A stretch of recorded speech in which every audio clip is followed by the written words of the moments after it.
പേര് ജിയ. ഞാൻ എറണാകുളം ജില്ലയിലെ പിറവം എന്ന് പറയുന്ന സ്ഥലത്ത് നിന്നാണ് വരുന്നത്. ഞാൻ Saint Paul's Malankara Catholic church ഇടവക അംഗമാണ്. ആദ്യമായി ഞാൻ കൃപാസനത്തെക്കുറിച്ച് അറിയുന്നത് എൻ്റെ അമ്മ വഴിയാണ്. 2022 അമ്മ ഇവിടെ വന്ന് ഉടമ്പടി എടുത്തത്. അത് കഴിഞ്ഞ് ഉടമ്പടി പ്രാർത്ഥനയിലും എല്ലാം അമ്മ ഭയങ്കര ശ്രദ്ധയായി ചെയ്യാറുണ്ടായിരുന്നു. പക്ഷേ എനിക്ക് അന്നേരം പ്രാർത്ഥന എന്നുള്ളൊരു വിശ്വാസം ഉണ്ടായിരുന്നു. എന്നാലും കൂടുതൽ അതിലായിട്ട് പൂർണ്ണമായി പ്രാർത്ഥിക്കാനും വിശ്വസിക്കാനും ആ സമയത്ത് എനിക്ക് എന്തോ ഒരു അലസത പോലെയായിരുന്നു. അമ്മ ഉടമ്പടി എടുത്തിട്ടുണ്ടല്ലോ എന്നുള്ള രീതിയിലാണ് ഞാൻ പ്രാർത്ഥിച്ചുകൊണ്ടിരുന്നത്. അത് കഴിഞ്ഞിട്ട് ഞാൻ ഓൺലൈനായിട്ട് ഉടമ്പടി എടുക്കുകയും പ്രാർത്ഥനയിൽ പൂർണ്ണമായി പ്രാർത്ഥിച്ചിട്ടില്ല, എന്നാലും അലസത ആ ഒരു വഴിയാണ് ഞാൻ പ്രാർത്ഥിച്ചുകൊണ്ടിരുന്നത്.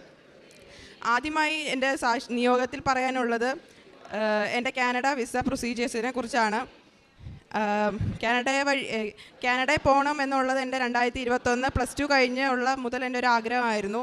അതിനുവേണ്ടി IELTS പഠിക്കുകയും IELTS ഓവറോൾ 6 ബാൻഡിലൂടെ പാസ്സായി. എന്നാൽ കാനഡ പ്രൊസീജിയേഴ്സിന് ആവശ്യമായത് 6.5 ആയിരുന്നു ബാൻഡ് ഓവറോൾ വേണ്ടത്. പക്ഷേ ഓവറോൾ എനിക്ക് 6 ലഭിച്ചതിനാൽ വിസയ്ക്ക് വയ്ക്കുമ്പോൾ കുറച്ച് പ്രശ്നങ്ങൾ വരുമെന്ന് ഏജൻസിക്കാർ പറഞ്ഞു. പക്ഷേ അമ്മ പറഞ്ഞു കുഴപ്പമില്ല, നമുക്ക് ഉടമ്പടി എടുത്തിട്ടുണ്ടല്ലോ, നമുക്ക് വിസയ്ക്ക് മൂവ് ചെയ്യാമെന്നുള്ള രീതിയിൽ ആ ബാൻഡ് തന്നെ വെച്ച് മൂവ് ചെയ്യാമെന്ന് വിചാരിച്ചു. ആ ടൈമിൽ ഞാൻ ഓൺലൈൻ ഉടമ്പടിയാണ് എടുത്തിരുന്നത്. തീർത്ഥാന ഉടമ്പടി ഞാൻ എടുത്തിട്ടില്ലായിരുന്നു. ഞാൻ പ്രാർത്ഥിക്കുന്നുണ്ടായിരുന്നു, എന്നാലും ധ്യാനത്തിലൊക്കെ അങ്ങനെ പൂർണ്ണമായി ഞാൻ ധ്യാനമൊന്നും കാണാറില്ല. ബൈബിൾ വായിക്കണമെങ്കിലും ഭയങ്കര കുറവായിരുന്നു. പക്ഷെ എന്നാൽ വിസയ്ക്ക് വെക്കണതിൽ കുറേ പ്രൊസീജിയേഴ്സ് ഉണ്ട്. അതിൽ ഫിനാൻഷ്യലി നമുക്ക് ലോണിൻ്റെ കാര്യങ്ങളായാലും കുറേ കാര്യങ്ങൾ പേപ്പർ വർക്ക് മൂവ് ചെയ്യാനുണ്ടായിരുന്നു. അതിൽ ഏറ്റവും എടുത്തു പറയേണ്ട ഒരു കാര്യമാണ് വിശുദ്ധ തൈലം വരെ എനിക്ക് ലഭിച്ചൊരു കാര്യമാണ്. കാശുരൂപവും തൈലവും വരെ ലഭിച്ചൊരു കാര്യമാണ്. ഞാൻ വില്ലേജ് ഓഫീസിൽ പോയി എൻ്റെ കരമടച്ച ഒരു കാര്യത്തിനായി ഞാൻ വില്ലേജ് ഓഫീസിൽ പോയി. അവിടെ ചെന്നപ്പം എൻ്റെ ഗ്രാൻഡ് ഫാദറിൻ്റെ പേരിലാണ് അവർ കര അടച്ച് തന്നത്. പക്ഷേ എൻ്റെ പപ്പയുടെ പേരിലായിരുന്നു കര അടച്ച് കിട്ടേണ്ടത്. അതവരുടെ മിസ്റ്റേക്കായിരുന്നു. എന്നാലും ഞാൻ വിശ്വാസ പ്രമാണം ചൊല്ലി കര അടച്ചതൊന്ന് മാറ്റി കിട്ടാൻ. കാരണം ഒരു ഇയറിൽ നമുക്ക് ഒറ്റ പ്രാവശ്യം കര അടച്ച പേപ്പർ കിട്ടത്തുള്ളൂ, 2 പ്രാവശ്യം തരത്തില്ല. അങ്ങനെ തന്നു കഴിഞ്ഞാൽ അത് അവരുടെ തന്നെ ജോലി പോകുന്ന ഒരു കേസായതുകൊണ്ട് അവർ ആദ്യം അങ്ങനെ തരില്ല എന്ന് പറഞ്ഞു. അന്നേരം എൻ്റെ കയ്യിൽ കാശ് രൂപം കയ്യിലുണ്ടായിരുന്നു. ഞാൻ അത് വെച്ച് വിശ്വാസ പ്രമാണം ചൊല്ലി പ്രാർത്ഥിച്ചു. അതിനുപരിയായി അവർ പറഞ്ഞു ആദ്യം തന്ന പേപ്പർ എവിടെയും കാണിക്കേണ്ട, വേറെ തരാമെന്ന് പറഞ്ഞ് അവർ വേറെ എനിക്ക് വില്ലേജിൽ ചെന്ന് അവരെനിക്ക് വേറെ പേപ്പർ തരുവാണ് ചെയ്തത്, കര അടച്ചത്. അതൊരു വലിയൊരു അത്ഭുതം തന്നെയായിട്ട് തന്നെയാണ് ഞാൻ കാണുന്നത്. കാരണം ആ ഒരു ടൈമിൽ എനിക്ക് ആ പേപ്പർ കിട്ടിയില്ല എന്നുണ്ടെങ്കിൽ എനിക്കൊന്നും എൻ്റെ പ്രൊസീജിയേഴ്സ് ഒന്നും മൂവ് ചെയ്തില്ല. കാരണം ഫിനാൻഷ്യൽ ഫണ്ട് നമുക്ക് കാണിക്കാൻ പറ്റില്ലെങ്കിൽ കാനഡയിൽ നമുക്കത് വലിയൊരു റിസ്ക്കായി തന്നെ കാണും. കാരണം ഒരു വിസയ്ക്ക് വെക്കുമ്പോൾ റിജക്ഷൻ വരാൻ നല്ലൊരു കേസാണ് ഫിനാൻഷ്യലി നമുക്ക് പ്രൂഫ് ഉണ്ടെന്ന് കാണിക്കാനായിട്ട്. അതുവഴി ഫസ്റ്റ് ടൈം ഞാൻ വിസയ്ക്ക് വെക്കാൻ തീരുമാനിച്ചു. ആ ടൈമിൽ ഞാൻ ഓൺലൈൻ ഉടമ്പടി തന്നെയാണ് അന്നേരം മൂവ് ചെയ്യുന്നത്. ഞാൻ തീർത്ഥാടനം എടുത്തിട്ടില്ലായിരുന്നു. അങ്ങനെ വിസയ്ക്ക് വെച്ചു, റിജക്ഷൻ കിട്ടി. കാരണം റിക്വയർമെൻറ്റ് മീറ്റ് ചെയ്യുന്നില്ല. IRCCയുടെ കുറച്ച് റൂൾസ് ഉണ്ട്, അതൊന്നും മീറ്റ് ചെയ്തില്ല. ഞാൻ നാട്ടിയിട്ട് തിരിച്ച് വരുന്നില്ല എന്നൊക്കെ അവർക്ക് ബോധ്യപ്പെട്ടു. ഞാൻ പഠിച്ചു കഴിഞ്ഞാൽ കാനഡയിൽ തന്നെ നിൽക്കും, തിരിച്ച് നാട്ടിയിട്ട് വരത്തില്ല. അതുപോലെയല്ല ഞാൻ പഠിച്ച കോഴ്സും തമ്മിൽ ഒരു ബന്ധമില്ല എന്നൊക്കെയാണ് അവർ റീസണായിട്ട് കൊടുത്തത്. വളരെയധികം ഡിപ്രഷനായി. ബിക്കോസ് 2021 മുതൽ എനിക്ക് കാനഡയിൽ പോയി പഠിക്കണമെന്നുള്ളൊരു ഭയങ്കര ഒരു ആഗ്രഹമായിരുന്നു. എല്ലാവരോടും പറയുകയും ചെയ്തു, ഞാൻ പോവും എന്നുള്ളത് പറയുകയും ചെയ്തു. അപ്പം ഇങ്ങനെ റിജക്ഷൻ വന്നപ്പോൾ ആദ്യം എനിക്ക് പെട്ടെന്ന് അത് അക്സെപ്റ്റ് ചെയ്യാൻ പറ്റിയില്ല. കരച്ചിൽ തന്നെയായിരുന്നു. ആ ഒരു കാലഘട്ടം എന്ന് പറഞ്ഞാൽ ഭയങ്കര ഒരു സഫറിങ് തന്നെയായിരുന്നു. ഒന്നും ചെയ്യാൻ കഴിയണില്ല. ഇനി അടുത്തത് എന്ത് എന്നുള്ള രീതിയിലായിപ്പോൾ. ഇവിടെ നാട്ടിലൊരു അഡ്മിഷനും എടുത്തിട്ടില്ല. ആകെ അത് തന്നെ ഒരു അടയാളം ഉണ്ടായിരുന്നു. പിന്നെ രണ്ടാമതും വിസയ്ക്ക് വെക്കാമെന്നുള്ള രീതിയിൽ വീണ്ടും ഒരുങ്ങി. അങ്ങനെ വീണ്ടും വിസയ്ക്ക് വെച്ചു. അത് റിജക്ഷനായിപ്പോയി. അപ്പോൾ എൻ്റെ ഉള്ളിൽ ഇങ്ങനെ എന്തോ ആരോ ഇങ്ങനെ വന്ന് പറയണ പോലെ, ഇവിടെ വന്ന് തീർത്ഥാടന ഉടമ്പടി എടുക്കാൻ പറയണ പോലെ എൻ്റെ മനസ്സിൽ ഇങ്ങനെ പറഞ്ഞുകൊണ്ടിരിക്കുകയാണ്. അപ്പോൾ ഞാൻ അമ്മയോട് പറഞ്ഞു നമുക്ക് ഇവിടെ വന്ന് തീർത്ഥാടന ഉടമ്പടി എടുക്കാം. അങ്ങനെ ഞാൻ 18/6/2023 ഞാൻ ഇവിടെ വന്ന് തീർത്ഥാടന ഉടമ്പടി എടുത്തു. അതുവഴി ഞാൻ വളരെയധികം മാറി. ഞാൻ പണ്ട് എങ്ങനെയായിരുന്നു എന്നുള്ളത് ഇന്ന് വെച്ച് കമ്പയർ ചെയ്യുമ്പോൾ ഞാൻ വളരെയധികം മാറി. പള്ളിയിൽ പോയാൽ തന്നെ ഞാൻ ഏറ്റവും ബാക്കിലാണ് നിന്നുകൊണ്ടിരുന്നത്. വലിയ ഇൻട്രസ്റ്റോടെ ഒന്നും അല്ല കുർബാന കാര്യങ്ങളൊക്കെ കൈകൊണ്ടുകൊണ്ടിരുന്നത്. മാസത്തിലും അങ്ങനെ കുമ്പസാരമൊക്കെ കുറവായിരുന്നു. എന്നാൽ ഉടമ്പടി എടുത്തതിന് ഭാഗമായി ആഴ്ചയിൽ 2 ആഴ്ച കൂടുമ്പോൾ കുമ്പസാരിക്കുകയും അതുപോലെ തന്നെ പള്ളിക്കാര്യത്തിലും വിശുദ്ധ കുർബാനയിലും ഭയങ്കര അനുഭവം, വിശ്വസിച്ച് പ്രാർത്ഥിക്കാനും എല്ലാം ശ്രമിച്ചു. ഞങ്ങളുടെ വീടിൻ്റെ അടുത്തൊരു പള്ളി ഉണ്ടായിരുന്നു, മാതാവിൻ്റെ തന്നെ ഒരു പള്ളി. പറ്റുന്ന ദിവസവും അതുപോലെ തന്നെ എല്ലാം ഞാൻ അവിടെ പോയി തിരി കത്തിച്ച് പ്രാർത്ഥിക്കുകയും ഒരു അനുഭവമായി എനിക്ക് ജീവിക്കാനായിട്ട് കൂടുതൽ പ്രാർത്ഥിച്ചു. ഞാൻ ആദ്യം തന്നെ ഞാൻ ഉടമ്പടി എടുത്തപ്പോൾ വെച്ച കാര്യം അത് തന്നെയായിരുന്നു. എനിക്ക് നിത്യ ഒരു ദൈവ അനുഭവത്തിൽ തന്നെ ജീവിക്കാനും അമ്മയുടെ സാക്ഷിയായി ഇവിടെ വന്ന് എനിക്ക് സാക്ഷ്യം പറയണം, എൻ്റെ കാര്യങ്ങളെല്ലാം ഞാൻ എല്ലാവരോടും പറയണം എന്നുള്ള രീതിയിൽ തന്നെയാണ് വന്ന് ഞാൻ ഉടമ്പടി എടുത്തത്. രണ്ടാമത് ഞാൻ എൻ്റെ ഉടമ്പടിയിൽ വെച്ചത് എൻ്റെ വിസയുടെ കേസ് തന്നെയാണ്. അങ്ങനെ അച്ഛനെ വന്ന് കാണാനൊരിടയുണ്ടായി. അപ്പോൾ ജോസഫ് അച്ഛനോട് പറഞ്ഞപ്പോൾ അച്ഛൻ പറഞ്ഞു, അമ്മ മാതാവിനോട് ചോദിച്ചപ്പോൾ പറയണത് ഇതിങ്ങനെയാണ്, 4 ആഴ്ച അല്ലെങ്കിൽ 4 മാസം താമസം ഉണ്ടെന്നാണ് പറയണത്. പക്ഷേ എനിക്ക് ജാനുവരി ഇൻടേക്കിൽ തന്നെ പോകണം. എനിക്ക് ആ ഇൻടേക്ക് കിട്ടിയില്ലെങ്കിൽ പിന്നെ 3 വർഷമാവും. നാട്ടിലെല്ലാവരും 3 വർഷത്തെന്ന് പറയുമ്പോൾ ഞാൻ 2021 +2 പാസ്സായതാണ്. ഇതുവരെയായിട്ടും വേറെ ഒന്നും എൻ്റെ കയ്യിലില്ല. ആകെ ഉള്ള ഒരു +2ൻ്റെ പ്രൂഫ് മാത്രമാണ്. 3 വർഷം പോയി, വേറെ ഒന്നും എൻ്റെ കയ്യിലില്ല. കാരണം കാനഡയ്ക്ക് പോകാമെന്നുള്ള രീതിയിലും നിൽക്കണു. വർഷം പോകുന്നു. എല്ലാവരും വീട്ടുകാരും നാട്ടുകാരെല്ലാം ചോദിക്കുന്നു, ഇവിടെ വല്ല നേഴ്സിങ്ങിന് പഠിച്ചാൽ പോരായിരുന്നോ? ഇപ്പം 3 വർഷമായി, ഇപ്പം ബോണ്ട് നോക്കി ഒരു നേഴ്സിംഗ് പഠിച്ചിറങ്ങാൻ. അങ്ങനെ പലരുടെയും പുച്ഛങ്ങൾ എല്ലാം കേട്ടിട്ടുണ്ട്.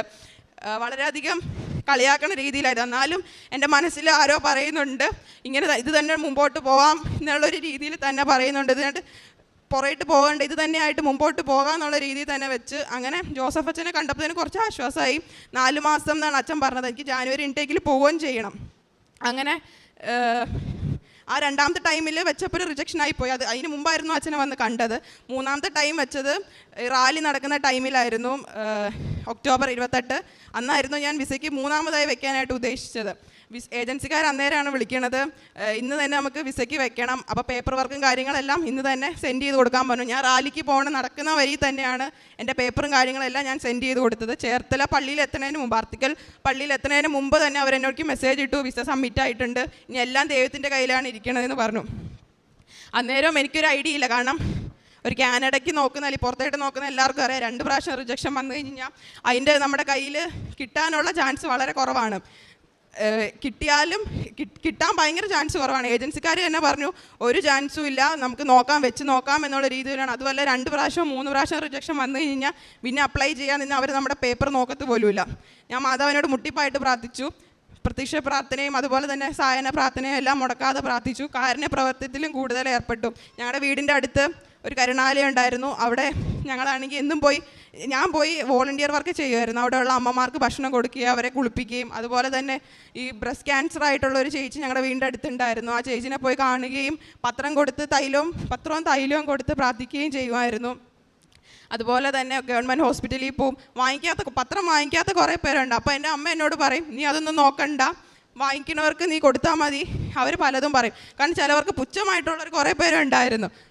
എനിക്ക് ഈ സാക്ഷ്യം എന്ന് പറയുന്നത് അവർക്ക് എല്ലാവർക്കും ഒരു മറുപടിയാണ്. എന്നെ താഴ്ത്തി പറഞ്ഞവരും എന്നെ പുച്ഛിച്ചവർക്കും ഇതൊരു സാക്ഷ്യം തന്നെയാണ്. അങ്ങനെ ഒക്ടോബർ 28 ഞാൻ എൻ്റെ വിസയ്ക്ക് വെച്ചു. ഞാൻ മാതാവിനോട് ഒരു കാര്യം പറഞ്ഞ, നവംബർ 15 എൻ്റെ ബർത്ത്ഡേ ആണ്. അതിൻ്റെ ഉള്ളിൽ തന്നെ മാതാവ് എനിക്കൊരു ഡിസിഷൻ അറിയണം. കാരണം ഇപ്പോൾ കാനഡയും ഇന്ത്യയും തമ്മിൽ കുറച്ചും പ്രശ്നം നടക്കുന്ന ടൈമാണ്. അപ്പോൾ വിസ കിട്ടുമോ എന്നുള്ളത് ഭയങ്കര ഡൗട്ടായിരുന്നു ഏജൻസിക്കാർക്കും എല്ലാം. പക്ഷേ എൻ്റെ ഉള്ളിൽ ഇങ്ങനെ പറയുന്നുണ്ട്, ഒരു കുഴപ്പവുമില്ല. ഞാൻ മാതാവിനോട് എന്ത് കാര്യം പറഞ്ഞാലും ഞാനതൊരു ഫ്രണ്ട്ലി ഉള്ള രീതിയിൽ എൻ്റെ കാര്യമെല്ലാം ഞാൻ പറയും. വചനം വായിക്കുന്ന ടൈമിലായാലും എനിക്ക് കുറച്ച് സ്ട്രൈക്ക് ആവുന്ന കുറച്ച് വേർഡ്സ് ഉണ്ട്. അതിനൊരു വചനമാണ്, 1000കണക്കിന് പൊൻവെള്ളി സ്വർണ്ണ നാണയത്തേക്കാൾ അങ്ങയുടെ അതരത്തിൽ നിന്ന് ഉൾപ്പെടെയിരിക്കുന്ന വചനമാണ് എനിക്ക് അഭികാമ്യം. അങ്ങനെ കുറച്ച് വേർഡ്സ് വചനങ്ങൾ സ്ട്രൈക്ക് ആവുന്നത് എപ്പോഴും എൻ്റെ മനസ്സിൽ ഞാൻ ഇങ്ങനെ പറഞ്ഞുകൊണ്ട് കിടക്കും. എനിക്കെപ്പോഴും ഞാൻ എന്ത് ചെയ്താലും അമ്മയോടും തിരുക്കുമാരനോടും ഇങ്ങനെ ഉള്ളിൽ ഇങ്ങനെ പറയും, ഞാൻ ഇത് ചെയ്യുവാണ് അമ്മ, ഇത് ഞാൻ പേപ്പർ വെക്കുക, നാളെ ഇന്ന പേപ്പർ എനിക്ക് അവിടെ നിന്ന് വേണം. അങ്ങനെ ചെയ്യുമ്പോഴും എല്ലാ കാര്യങ്ങളും ഞാൻ അമ്മയോട് എല്ലാം പറഞ്ഞിട്ടാണ് എല്ലാം വെക്കുന്നത്. അങ്ങനെ നവംബർ 11 ഒരു വെളുപ്പിന് പ്രത്യക്ഷീകരണ പ്രാർത്ഥനയുടെ ടൈമിൽ 5:30 ആയപ്പോൾ എൻ്റെ കയ്യിൽ ഞാൻ കിടക്കുന്ന ടൈമിൽ ഒരു മാതാവിൻ്റെ ഒരു രൂപം ഉണ്ടായിരുന്നു. അത് താഴെ പോയി. അങ്ങനെയാണ് ഞാൻ എണീക്കുന്നത്. 5:30 എന്നൊരു ടൈമിൽ അലാറം വെക്കണതിന് മുമ്പ് തന്നെ അത് താഴെ പോയി. അങ്ങനെ ഞാൻ കണ്ണ് തുറന്നപ്പോൾ കൃത്യം 5:30 ആവാൻ പോണേ ഉള്ളൂ. അന്നേരം ഞാൻ അമ്മയുടെ അടുത്ത് ചെന്നു, പ്രാർത്ഥന മുറിയിരുന്നു. അന്നേരം എൻ്റെ മെയിൽ വന്ന പോലെ, എന്തോ ഒരു മെയിലുണ്ട്, അത് നോക്കാൻ പറയണ പോലെ ഇങ്ങനെ ഉള്ളിൽ നിന്ന് ഇങ്ങനെ പറയണുണ്ട്. ഞാൻ മെയിലെടുത്ത് നോക്കി, പക്ഷേ അത് ലാപ്ടോപ്പിൽ അത് ഓപ്പൺ ആവുന്ന IRCC എന്ന് പറഞ്ഞൊരു മെയിലായിരുന്നു. എനിക്ക് ആ ടൈമിൽ ലാപ്ടോപ്പ് എൻ്റെ കയ്യിലില്ലായിരുന്നു. അപ്പോൾ ചേച്ചി കാനഡയിലാണ്, ചേച്ചി എണീക്കണം അല്ലെങ്കിൽ ഏജൻസിയെ തുറക്കണം. ആ സമയത്ത് 5:30 ഏജൻസി തുറക്കില്ലാത്തതുകൊണ്ട് ഞാൻ വെയിറ്റ് ചെയ്തു. അന്നേരമാണ് ചേച്ചി കൃത്യം വിളിക്കണം. അപ്പോൾ ഞാൻ ചേച്ചിയോട് ഇങ്ങനെ പറഞ്ഞു, എടി IRCCന്ന് മെയിൽ വന്നിട്ടുണ്ട്, എന്താണെന്ന് എനിക്ക് എടുക്കാൻ കിട്ടണില്ല എന്ന് പറഞ്ഞു. ലാസ്റ്റ് ചേച്ചി നോക്കി, പ്രത്യക്ഷീകരണ പ്രാർത്ഥന ചൊല്ലിയാണ് നോക്കുന്നത്. കാരണം ഇത് കിട്ടിയില്ലെങ്കിൽ പിന്നെ ഞാൻ അമ്മയോട് പറഞ്ഞിട്ടുണ്ട്, ഇതും കിട്ടിയില്ലെങ്കിൽ പിന്നെ എല്ലാവരും എന്നെ പുച്ഛിക്കും. കാരണം ലാസ്റ്റ് ചാൻസാണ്, 3 വർഷം പോവും. ഞാനിവിടെ എന്തെങ്കിലും പഠിച്ചായിരുന്നെങ്കിൽ, നേഴ്സിംഗ് എന്തെങ്കിലും പഠിച്ചായിരുന്നെങ്കിൽ ഞാനിപ്പം 3 വർഷം കഴിയേണ്ട സമയമാവും. മാതാവ് ഇത് എനിക്ക് തരണം, എന്നെ കളിയാക്കിയവർക്ക് എനിക്കൊരു ഉത്തരം കിട്ടണമെന്ന് പറഞ്ഞു. അന്നേരം എൻ്റെ മനസ്സിൽ എന്നെ മാതാവിൽ നിന്ന് തന്നെ ഉറച്ച് നിൽക്കണം എന്നുള്ള രീതിയിൽ തന്നെയായിരുന്നു. എനിക്കിത് കിട്ടും, ഉള്ളിൽ ഇതിങ്ങനെ കിട്ടും തന്നെയാണ് പറയണേ.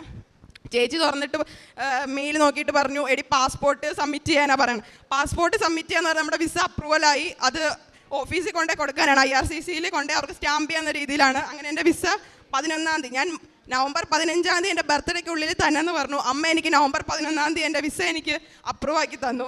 14-ാം തീയതി ഞാൻ IRCC ബാംഗ്ലൂരിൽ ഡേറ്റ് എടുത്തു സ്റ്റാമ്പ് ചെയ്യാനായിട്ട്. നവംബർ 24-ാം തീയതി എൻ്റെ വിസ സ്റ്റാമ്പ് ചെയ്തു. ഞാനിപ്പോൾ ഡിസംബർ 17-ാം തീയതി കാനഡയ്ക്ക് പോകാൻ ടിക്കറ്റ് എടുത്തു.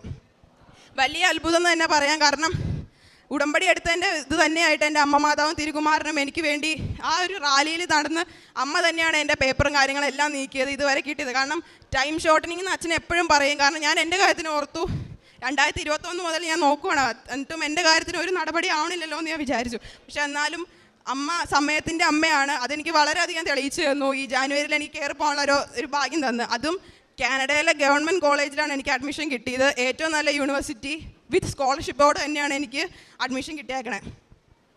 മൂന്നാമതായി ഞാൻ ഉടമ്പടി വെച്ചിരുന്ന എൻ്റെ ചേച്ചിയുടെ ഒരു BDSൻ്റെ അഡ്മിഷൻ്റെ കാര്യത്തിന് വേണ്ടിയായിരുന്നു. ചേച്ചി ഇപ്പോൾ കാനഡയിൽ എത്തിയിട്ട് 7 വർഷമായി, PR കിട്ടി. പക്ഷേ ചേച്ചി നാട്ടിൽ നിന്ന് പോകാൻ നേരത്തെ മെഡിക്കൽ ഫീൽഡ് തന്നെ പഠിക്കണം എന്നുള്ളൊരു ആഗ്രഹം ഉണ്ടായിരുന്നു. പക്ഷേ ആ സമയത്ത് ചേച്ചി പോണ ടൈമിൽ മെഡിക്കൽ ഫീൽഡെല്ലാം കോഴ്സെല്ലാം ക്ലോസ് ആയി. ആകെ ഉണ്ടായിരുന്നത് SSW എന്ന് പറഞ്ഞ കോഴ്സ് മാത്രമായിരുന്നു. അപ്പോൾ ചേച്ചി ആ കോഴ്സ് എടുത്ത് ചെന്ന് അവിടെ നിന്ന് പഠിച്ച് PR കിട്ടി. എന്നാലും അവളുടെ ഉള്ളിൽ മെഡിക്കൽ ഫീൽഡ് എന്തെങ്കിലും പഠിക്കണം എന്നുള്ള രീതിയിൽ തന്നെ ഇങ്ങനെ നിന്നു. ലാസ്റ്റ് അമ്മയോട് പറഞ്ഞു, അമ്മയോടും എന്നോടും പറഞ്ഞു, നീ മാതാവിനോടും നിൻ്റെ അമ്മ മാതാവിനോടും എല്ലാവരോടും പറഞ്ഞൊന്ന് പ്രാർത്ഥിക്കുക, എന്തായാലും അഡ്മിഷൻ കിട്ടുമെന്നുള്ള രീതിയിൽ എൻ്റെ നിയോഗത്തിൽ 3-ാമത്തെ നിയോഗമായിട്ട് എൻ്റെ ചേച്ചിയുടെ കാര്യം തന്നെയാണ് വെച്ചത്. BDSന് ഒരു അഡ്മിഷൻ കൊടുക്കണം എന്നുള്ളത്. അതിനൊരു ഇൻ്റർവ്യൂ വെച്ചു. 30 പേരാണ് ടോട്ടൽ ഉണ്ടായിരുന്നത്. അതിൽ 10 പേരിൽ എൻ്റെ ചേച്ചി ഒരാളായിട്ട് അവിടെ BDSന് അഡ്മിഷൻ കിട്ടി. അതും വളരെ അത്ഭുതം എന്ന് തന്നെ പറയാം. കാരണം നാട്ടിൽ ഒരു BDSൻ്റെ കോഴ്സ് നമുക്കറിയാം, ഇവിടെ പഠിക്കണമെങ്കിൽ എന്തോ ഒരു രൂപയാവുന്നു. ചേച്ചിക്ക് അവിടെ PR ഉള്ളത് കൊണ്ട് വളരെ ഗവൺമെൻറ്റിൻ്റെ അണ്ടറിൽ പൈസ കുറച്ച് ചേച്ചിക്ക് PR കിട്ടി. ഇപ്പോൾ ക്ലാസ്സിൽ പോകുന്നുണ്ട്. ഇതെല്ലാം എൻ്റെ മാതാവും എൻ്റെ തിരുകുമാരനും നടത്തുന്ന എൻ്റെ ഓരോ അനുഭവങ്ങളാണ്. ഇനി ഞാൻ എൻ്റെ അമ്മയോട് പറഞ്ഞിട്ടുണ്ടായിരുന്നു, എനിക്ക് വിസ കിട്ടിക്കഴിഞ്ഞാൽ ഞാൻ ഇവിടെ വന്ന് സാക്ഷ്യം പറയും. അതുപോലെ തന്നെ എൻ്റെ ജീവിതം അവസാനം വരെ ഞാൻ അമ്മയുടെ സാക്ഷിയായി ജീവിക്കുകയും എല്ലാവരോടും അമ്മയുടെ അനുഗ്രഹങ്ങളെക്കുറിച്ച് പറയണം എന്നുള്ള രീതിയിൽ തന്നെ ഞാൻ നയിക്കുന്നു. അതിനായി ഞാൻ എൻ്റെ ഉടമ്പടി ഞാൻ NRI ആയിട്ട് പേപ്പർ കൺവേർട്ട് ചെയ്തു. ഇംഗ്ലീഷ് പത്രവും മേടിച്ച് അവിടെ പോകുന്നു. അവിടെയും കൊടുക്കാനായിട്ട് ഞാൻ എല്ലാ നടപടികളും ഇവിടുന്ന് തന്നെ ഞാൻ ചെയ്തിട്ടാണ് പോകുന്നത്. ഇത്രയും അത്ഭുതങ്ങളും വ്യത്യാസങ്ങളും മാറ്റങ്ങളും എൻ്റെ ജീവിതത്തിൽ നടത്തി തന്ന എൻ്റെ അമ്മയ്ക്കും എൻ്റെ തിരുകുമാരനും കോടാനുകൂടി നന്ദി.